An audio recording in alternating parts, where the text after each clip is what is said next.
মাননীয় প্রধানমন্ত্রী শেখ হাসিনার পক্ষে জুলাই সনদের বিরোধ ঘোষণা করলাম। এদেশের সরকারকে সম্পূর্ণ অবৈধ ঘোষণা করলাম। মাননীয় প্রধানমন্ত্রী শেখ হাসিনা দেশে আসবেন কিংবা চলে এসেছেন। জয় বাংলা, জয় বঙ্গবন্ধু। শেখ হাসিনা পালায়নি। শেখ হাসিনা যখন বলেছেন উনি দেশে আসবেন, তাহলে প্রতিটি বাঙালি ও বাংলাদেশি অবশ্যই বিশ্বাস করবেন তিনি এদেশে আসবেন কিংবা চলে এসেছেন। আওয়ামী লীগে যোগ দিয়েই এভাবে আওয়ামী লীগ সভাপতি ও সাবেক প্রধানমন্ত্রী শেখ হাসিনার দেশে ফেরার ইঙ্গিত দিয়েছেন সদ্য পদত্যাগ করা প্রভাবশালী বিএনপি নেতা অ্যাডভোকেট ফয়জুল করিম মুবিন। শুধু তাই নয়, শেখ হাসিনার পক্ষে প্রথমবারের মতো জুলাই সনদের বিরোধ, এমনকি বর্তমান অন্তর্বর্তী সরকারকে অবৈধ ঘোষণা করেছেন তিনি। বর্তমান সাংবিধানিক সরকার মাননীয় প্রধানমন্ত্রী শেখ হাসিনার পক্ষে এদেশের সরকারকে সম্পূর্ণ অবৈধ ঘোষণা করলাম।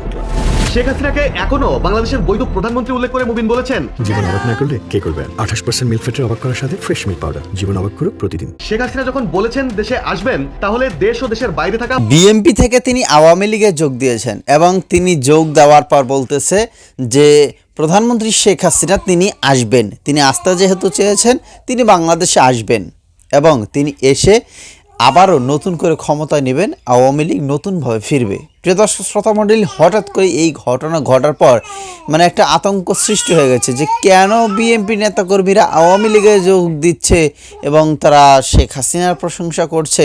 এইটা কিন্তু সোশ্যাল মিডিয়াতে ব্যাপক পরিমাণে তোলপাড় হচ্ছে যে কেন হঠাৎ করে এই ঘটনাগুলো ঘটছে। অনেক নেতাকর্মী বিএনপি থেকে আওয়ামী লীগে যোগদান করছে এবং সাধারণ পাবলিক কিন্তু এই কথা বলছে। তো আপনাদের কাছে কি মনে হয় যে এই যে দুই চারজন বিএনপি কর্মী আওয়ামী লীগে যোগ দিচ্ছে, এতে কি শেখ হাসিনা কোনো বেনিফিট হতে পারে? শেখ হাসিনা কোনো সুবিধা পেতে পারে? লিখবেন কমেন্ট।